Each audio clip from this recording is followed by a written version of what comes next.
Okay, thank you yet again for joining me in a video wherein I will be reading a paragraph to you. Embedded within this paragraph are the potential for errors related to grammar, punctuation, syntax, God knows what else. Please keep that in mind as you listen to me read it to you. Afterwards, I'm going to go ahead and step out of frame and ask that you please pause the video to make corrections on your own. Resume once you feel as though you found all the corrections that there are to find. And you and I will correct it together.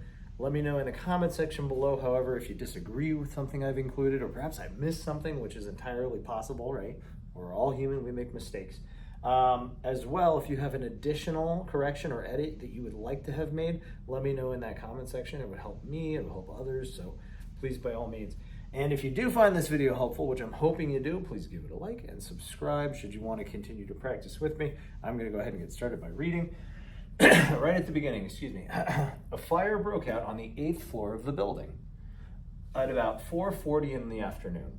The 8th floor were where 40 workers, all men, cut fabric at long wooden tables.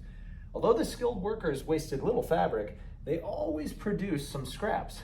These scraps were thrown into bins under the tables. Roughly every 2 months, a rag dealer removed about a ton of scrapes, and sells them back to cotton mills that made new cloth from them. The last pickup had been in January, which means, of course, that the bins beneath the wooden tables held about a ton of scraps. These scraps was not the only flammable materials in the room. Again, true story, very tragic. All right, go ahead and pause here to make those corrections, and again, resume when you're ready to go.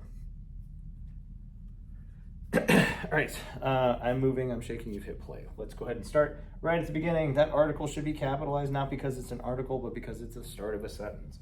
A fire broke out on the 8th floor. I'm gonna hyphenate those two to showcase the strong relationship. You don't have to, but I feel the need to personally, of the building at about 4:40. Now here we need to insert a colon.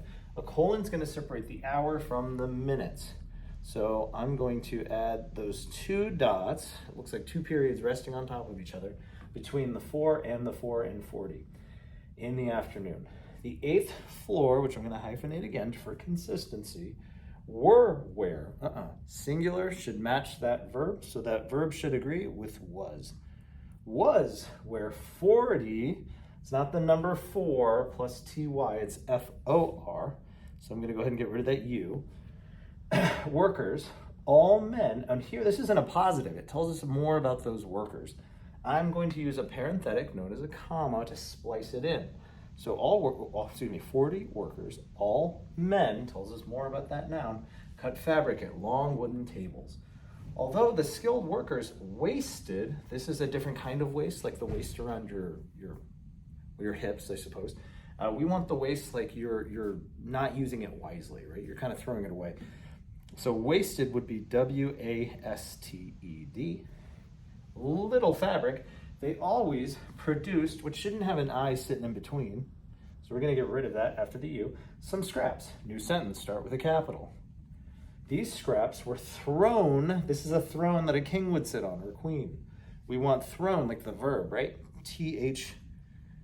THROWN, into bins under the tables. Roughly every 2 months, a rag dealer, like someone who's selling, right?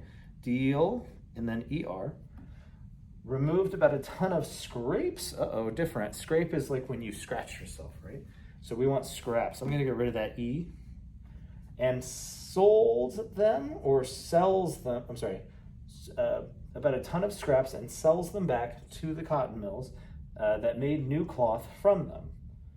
Let me reread that. Sorry, a rag dealer removed about a ton of scraps and sold them back to cotton mills that made new cloth from them. The last pickup had been in January, name of a month, treated as a proper noun, which it is, capitalize it, comma, which means, of course, comma, that the bins beneath the wooden tables held about a ton of scraps. These scraps were not, plural needs to match with plural. This is singular. So were not the only flammable materials in the room. And thus concludes the corrections. I'm sure I missed something. It's your job to let me know what it is. Just feel it. Alrighty, go ahead and, subscribe, please, if you found this video helpful. And hopefully I can work with you again in the future. All right, thank you for joining me. I appreciate it.